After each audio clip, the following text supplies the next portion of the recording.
안녕하세요, 북리지입니다. 지금은 고속 프린팅의 시대, 그 두 번째 시간으로요. 오늘은 고속 프린팅이 있게 한 기술들에 대해서 한번 이야기해 보도록 하겠습니다.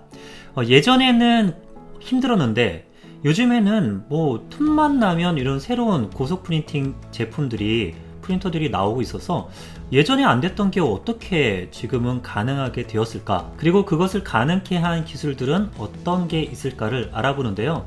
이 영상이 고속 프린팅 시대의 고속 프린터를 이해하는 데 도움이 될 뿐만 아니라 자작을 하시는 분들에게는 이 요소들을 이용해서 고속 프린터를 만드시는 데 도움이 되었으면 좋겠습니다. 자, 지금부터 한번 시작을 해보도록 하겠습니다. 첫 번째, 헤드 경량화입니다. 일단 헤드 자체가 가벼워졌습니다. 예전에 제가 처음 샀었던 프린터인데요, Anet A8 같은 경우 3D 프린터에 있어서 가장 중요한 또 핵심 부분이 익스트루더라고 할 수 있는데요, 필라멘트를 압출해내는 이 정교함이 출력 품질을 좌우한다고 해도 과언이 아닐 텐데요, 이 부분의 무게가 상당히 높았습니다. 이 무게가 상당하다 보니까 좌우로 많이 움직일 때 소위 말해서 관성력이 작용을 하죠.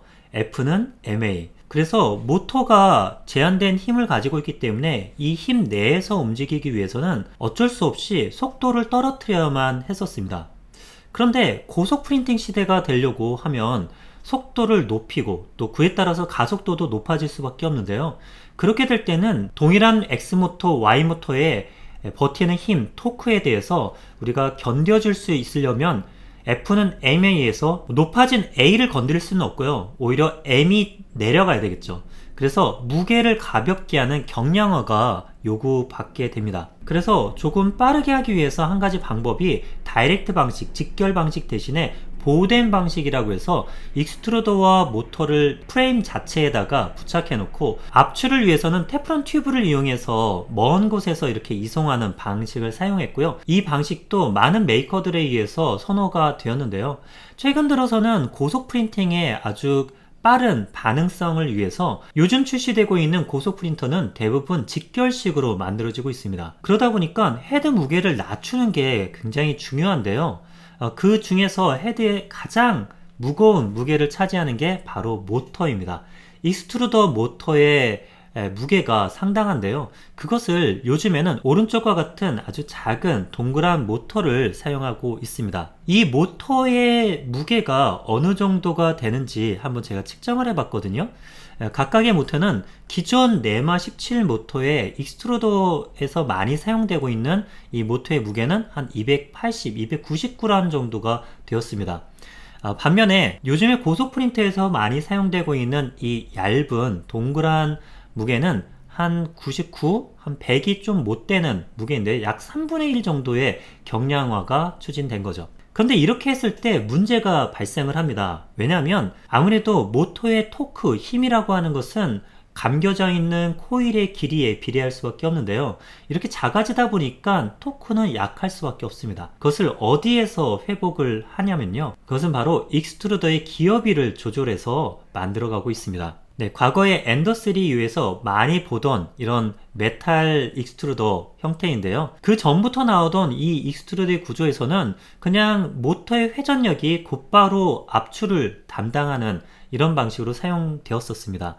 그런데 어느 순간부터 조금씩 타이탄이라든지 BMG 익스트루더 같은 기어비 익스트루더를 사용하게 되었는데요, 이때 사용된 이 기어드 익스트루더가 보통 3대1 비율을 가지고 있습니다. 그러니까 토크 힘이 한 3분의 1 정도 적다고 하더라도 충분한 힘을 내주고요, 동일한 모터를 사용할 때는 보다 더 강력한 힘을 내주게 되는 거죠. 그런데요, 앞서서 보여드렸던 그런 작은 모터들을 사용할 때는 이것도 부족했던 것 같습니다.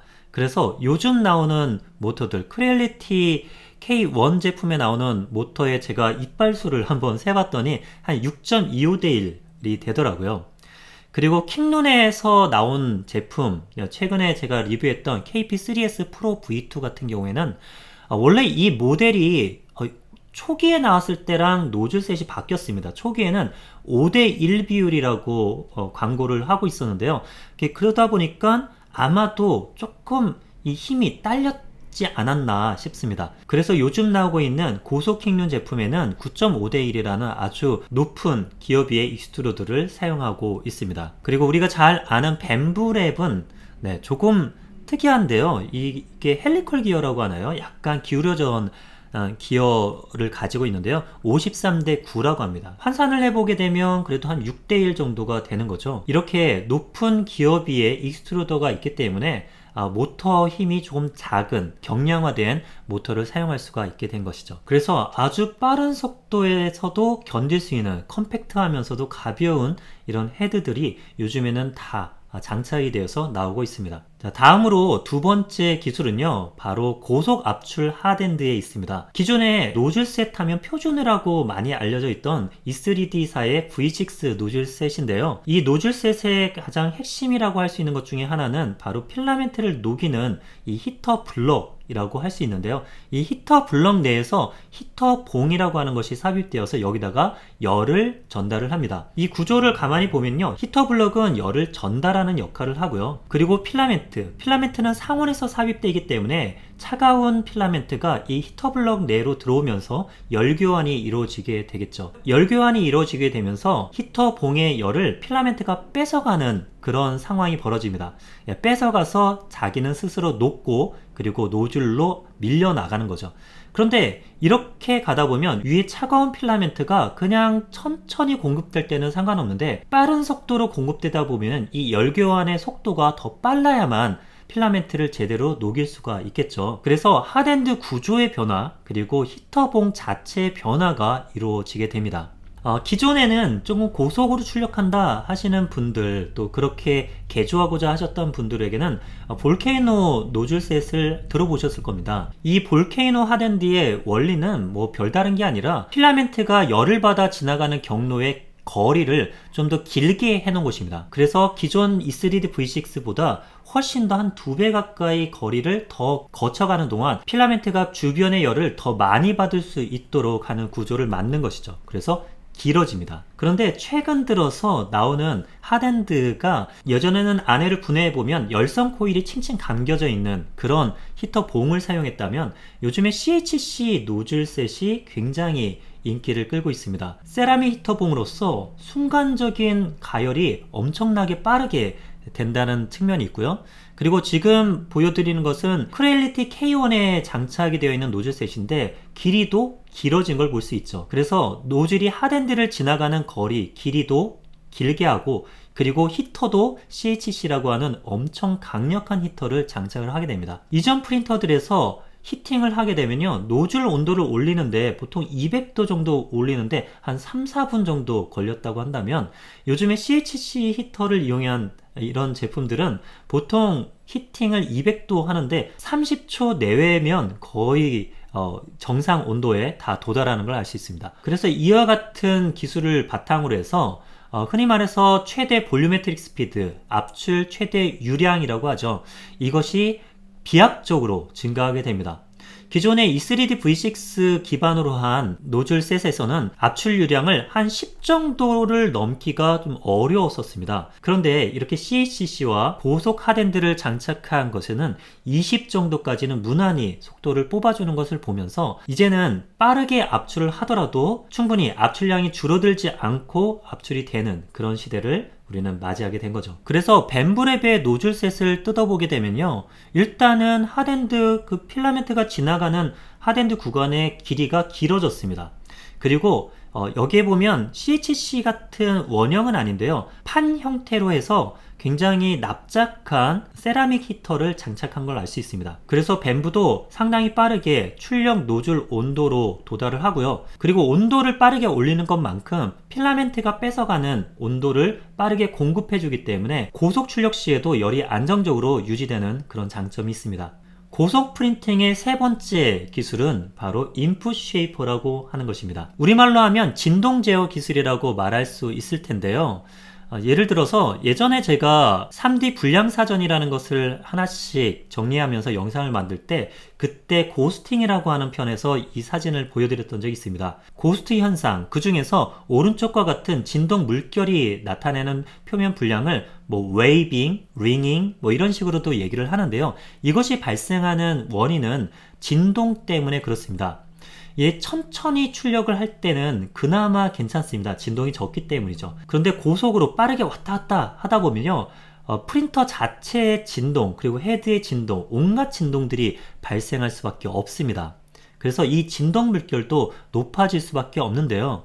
어떻게 하면 오른쪽과 같았던 진동을 왼쪽처럼 바꿀 수 있을까요? 네, 그래서 제가 그 당시에는 이런 인풋 쉐이핑 기술이 없을 때 저는 가속도, 적극각 이런 것들을 이용해서 이것들 잡아가는 과정을 영상으로 남겼는데요. 요즘에는 이제 인풋 쉐이핑이라는 기술을 이용해서 이 부분들을 해결하고 있습니다. 자, 그러면 인풋 쉐이핑 기술을 아주 잘 보여주고 있는 한 영상을 함께 보도록 하겠습니다. 그냥 인풋 쉐이핑 기술이 없을 때는 이렇게 달달달달달달 이동을 하게 되면 진동을 하는 것을 볼 수가 있습니다. 그런데 동일한 것을 인풋 쉐이핑을 적용해서 움직이게 되면 어떨까요? 놀랍습니다. 네, 갑자기 막대기가 뭐 굉장히 단단한 걸로 바뀐 것처럼 그렇게 보이기도 하죠. 네, 인풋 쉐이핑을 이용하게 되면 진동을 확실하게 잡을 수가 있습니다. 그래서 벤브랩에서 내놓은 프린터에서도 인풋 쉐이핑 기술이 들어갔는데요. 벤브랩에서는 인풋 쉐이퍼라고 하는 용어를 쓰기를 싫었는지 액티브 바이브레이션 컴펜세이션이라고 해서 이런 영상을 보여주고 있습니다. 상당히 빠르게 출력하는 것을 20분의 1로 화면을 느리게 옮긴 건데요.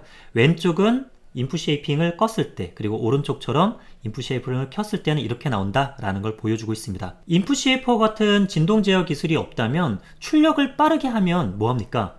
네, 표면이 굉장히 불량하게 나올 텐데요.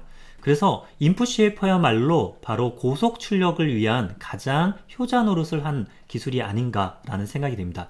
이렇게 진동을 잡아주기 위해서는 기존에 있는 진동이 어떻게 발현되는지를 측정을 해야 되는데요. 측정하기 위해서 가장 많이 사용되고 있는 가속 센서가 있습니다. 이 가속 센서를 장착을 하고 움직여 보면요, 어떤 특정 진동수 내에서의 진동 폭이 굉장히 커지는 것을 볼 수가 있고요. 이 진폭을 바탕으로 해서 인풋 쉐이퍼, 어떤 형상을 갖다가 미리 주입을 함으로써 출력 진행을 굉장히 안정적으로 할 수 있도록 만드는 기술을 선보입니다. 최근에 출시한 크렐리티의 K1이라고 하는 제품의 헤드 부분에 보드가 있는데요. 이 보드를 보면요, 바로 여기 가속 센서에 있는 이 칩과 동일한 칩셋을 달고 있는 걸 볼 수 있습니다. 얘네 크렐리티사도 이걸 그냥 ADXL345라고 하는 이 명칭을 가지고 이 센서다 라고 얘기하지 않고요, G 센서라고 얘기를 하면서 이 진동 가속을 이쪽에서 측정을 하는 걸 볼 수 있습니다. 다음으로 고속 프린팅을 위한 네 번째 기술은 프레셔 어드밴스라고 하는 기술입니다. 이것을 마릴린에서는 리니어 어드밴스라고 해서 아주 오래전부터 적용되었던 기술이긴 한데요. 근데 기존에 저속으로 출력할 때는 이 리니어 어드밴스의 기능을 그렇게 많이 필요로 하셨던 분은 많지는 않았던 것 같습니다. 그런데 이 기술이 바로 고속 프린팅 시대에는 핵심이 되고 있습니다. 이것이 어떤 기술인지 간단하게 클리퍼 사이트에 올라온 이 도표 하나로 설명을 드리자면요, 우리가 이 노즐셋이 움직일 때는요, 미케니컬하게 움직입니다. X, Y 모터가 움직이게 되면 그에 즉각적으로 반응해서 왔다 갔다 이동을 하죠. 근데 문제는 여기서 나오는 필라멘트는 유체라는 것입니다. 유체이기 때문에 얘가 흐물흐물하죠. 그래서 우리가 뭐 수영장이나 뭐 욕조에서 물을 갖다 이렇게 쫙 밀어보면 내가 미는 속도와 동시에 저쪽 반대편에서 똑같은 속도로 밀려나가는 것이 아니라 밀고 나서 조금 지나야만 이 민 압력을 타고 반대쪽이 출렁거리는 것을 볼 수가 있죠. 네, 비유가 적절했을지 모르겠는데요. 이처럼 유체인 경우에는 바로 밀었을 때 즉각적인 반응을 하지 않는다는 것입니다. 그래서 익스트루더에서 밀게 되면요, 밀었기 때문에 기대하기로는 이 중간에 있는 모수처럼 되기를 바라지만 실제 필라멘트가 밀리는 거는요, 처음에 멈춘 상태에서 밀리기 때문에 갑작스럽게 밀리진 않고요, 천천히 상승하다가 그 다음에 안정권에 접어들면 원하는 형태로 압출을 하게 됩니다. 그리고 또 압출을 바로 멈추게 되면 어떻게 될까요? 멈추게 되면 바로 필라멘트가 압출되지 않아야만 하는데요. 그동안에 압출되어 있던 이 관성이 있기 때문에, 유체이기 때문에 이 압력에 의해서 쭉 어느 일정 시간 동안에는 밀려나는 걸 볼 수 있습니다. 자, 이렇게 되면 출력 품질이 문제가 생기죠. 이게 저속일 경우에는 이 기울어짐이 크게 심하지 않았습니다. 근데 문제가 고속이 되다 보니까 이 차이가 굉장히 심각하게 느껴질 정도로 출력 품질에 영향을 미치더라는 것이죠. 이것을 어떻게 해결할까에 대해서 아이디어를 낸 많은 사람들에 의해서 발전된 게 바로 프레셔 어드밴스입니다. 여기에서 검정색 선은 바로 우리가 원하는 압출량을 뜻하는데요. 이 압출이 나오기 앞서서 먼저 이렇게 분홍색처럼 압출을 해주게 된다면 결국 이런 모습이 나올 수 있다라는 것이죠. 그리고 이 압출을 끊을 때 바로 끊는 것이 아니라 오히려 리텍션을 해갖고 끊어주게 되면요, 바로 이런 형태로 내가 검정색 원하는 형태가 나올 수 있다는 것입니다. 자, 그러면 이 그래프를 어떤 식으로 만들어주면 될까? 그것을 한 것이 바로 프레셔 어드밴스드의 측정 튜닝 값 세팅입니다. 튜닝 값을 어떻게 세팅하느냐에 따라서 왼쪽과 같이 모서리 부분에서 이렇게 볼록 튀어나올 수도 있고요. 그렇지 않고 이렇게 부드럽게 직각으로 만들어질 수도 있습니다. 제가 최근에 언박싱 영상을 올렸던 킹룬 KP3S 프로 V2의 이 프레셔 어드밴스드 값을 측정을 한 출력 사진입니다. 보시면 밑에는 뭔가 모서리가 굵직한 모습을 보이시죠? 네, 올라가면서 프레셔 어드밴스 값을 점차 늘렸던 이런 결과인데요. 올라가며 점차 직각으로 꺾어지다가 일정 수준 이상으로 넘어가니까, 더 올라가니까 이렇게 헐겁게 출력이 되는 모습을 볼 수 있습니다. 네, 이걸 통해서 나의 프레셔 어드밴스 값은 한 요 정도 값이 되겠구나. 그래서 저는 이 값을 적당한 이 정도 선에서 값을 튜닝한 값을 집어넣었더니 출력 품질이 많이 좋아지는 것을 볼 수 있었습니다. 앞서서 말씀드렸던 인풋 쉐이퍼 그리고 프레셔 어드밴스는 모두 다 클리퍼라고 하는 클리퍼 펌웨어에서 가장 오랫동안 다루어졌던 주제이기도 하고 가장 안정적으로 제공하고 있기 때문에 고속 프린터를 자작을 하시는 분이 있다면 클리퍼 펌웨어로 한번 접근을 해보시기를 바랍니다. 그래서 이런 것 때문에 저는 앞으로 마릴린이라고 하는 것이 대우각성을 하지 않는다면 고속 프린터 시대에서는 모두가 클리퍼 펌웨어를 깔고 출시가 될 거라고 봅니다. 크리엘리티 K1이 그랬고요. 그리고 킹룬의 고속 프린터도 클리퍼 베이스로 돌아가는 것을 확인할 수 있었습니다. 자, 그리고 마지막으로 고속 프린터를 위한 기술 5번째는 냉각입니다. 네, 냉각은요, 우리가 출력할 때 두 가지 냉각을 크게 사용합니다. 하나는 노즐목 냉각이라고 해서 필라멘트가 지나는 그 길목이 열에 의해서 눌러붙지 않도록 하기 위한 노즐목을 냉각하는 거. 그리고 또 한 가지는 출력물을 냉각하는 것입니다. 그래서 이쪽은 노즐목 냉각, 그리고 이 앞에서 덕트가 이 노즐 끝을 바람을 향하고 있는 이 팬은 바로 출력물 쿨링팬입니다. 이 쿨링이 약할 경우에는 이렇게 쿨링이 잘 안 되기 때문에 아랫 레이어가 제대로 굳지도 않은 상태에서 위가 계속 쌓이게 된다면 이런 형태도 나올 수가 있습니다. 저는 누군가 FDM 3D 프린터에 대해서 정의를 내려보라 라고 한다면 저는 녹이고 쌓고 굳히는 것이 FDM 3D 프린터다 라고 얘기를 합니다. 녹인다라고 하는 거는 핫엔드의 열교환과 관련돼 있고요. 쌓는다고 하는 거는 앞서서 잘 진동 없이, 그리고 프레셔 어드밴스 같은 그런 기술을 이용해서 잘 쌓아야 되고요. 그리고 마지막으로는 굳혀야 되는데 그때 들어가는 것이 쿨링 기술입니다. 이 쿨링을 하기 위해서 사용되던 대표적인 펜이 바로 5015 펜이거든요. 직경은 50mm, 그리고 두께는 15mm 짜리의 펜을 주로 많이 사용되는데 얘가 3에서 4 CFM 풍량을 내주는 펜입니다. 그런데 이상하게도요, 요즘에 나오고 있는 이 고속 프린터의 펜은 동일한 펜을 썼는 것 같은데 회전 속도가 더 빠른지 어떤지 풍량이 더 엄청나게 강한 걸 볼 수 있습니다. 소리도 굉장히 강하고요. 또 냉각되는 것도 효율이 굉장히 좋게 냉각이 되는 걸 볼 수 있습니다. 뿐만 아니라 여기에 멈추지 않고 냉각을 더 효과적으로 해줄 수 있는 이런 보조펜을 또 사용하기도 합니다. 네, 억실러리 팬이라고 한 이 보조팬은 굉장히 큰 팬으로 인해서 첫 번째로는 출력물 전체를 한 번에 냉각을 시키는 효과와 또 아래쪽에 차가운 공기를 위로 끌어올려서 출력하는, 그리고 냉각에 도움이 되는 공기 형성을 하는 그런 역할을 해주게 됩니다. 그리고 여기에 있는 것은 크렐리티 K1 제품의 쿨링 시스템인데요. 이것도 밴부와 거의 동일하죠. 강력한 파츠 쿨링, 그리고 보조팬을 통한 광역 쿨링, 이것들이 만나서 빠른 속도에도 불구하고 레이어 간 이런 무너짐이 없이 적층을 할 수가 있지 않나 싶습니다. 그리고 지난 시간에 소개했던 149라고 하는 제조사에서 내놓은 고속 프린터인데요. 이것은 맨델 방식으로 만들어진 프린터인데 얘도 되게 독특하죠. 기존에 이 앞에 있는 핫엔드 쿨링팬만으로는 부족하다 싶었는지 이쪽 뒤쪽에 어마어마한 팬을 달아놓은 걸 볼 수가 있습니다.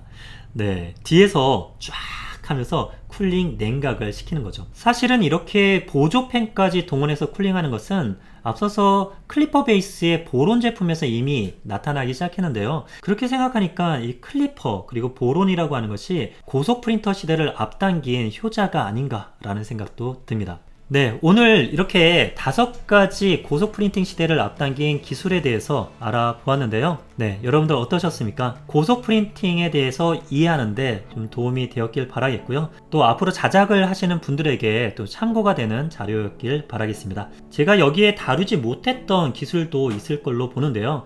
우리 구독자님들 중에서 또 아는 기술이 있다면 댓글로 남겨주시면 다음번 영상에서 한번 다뤄보도록 하겠습니다. 오늘도 시청 감사드리고요. 네, 이것으로 마치겠습니다. 이상으로 붕이지였습니다.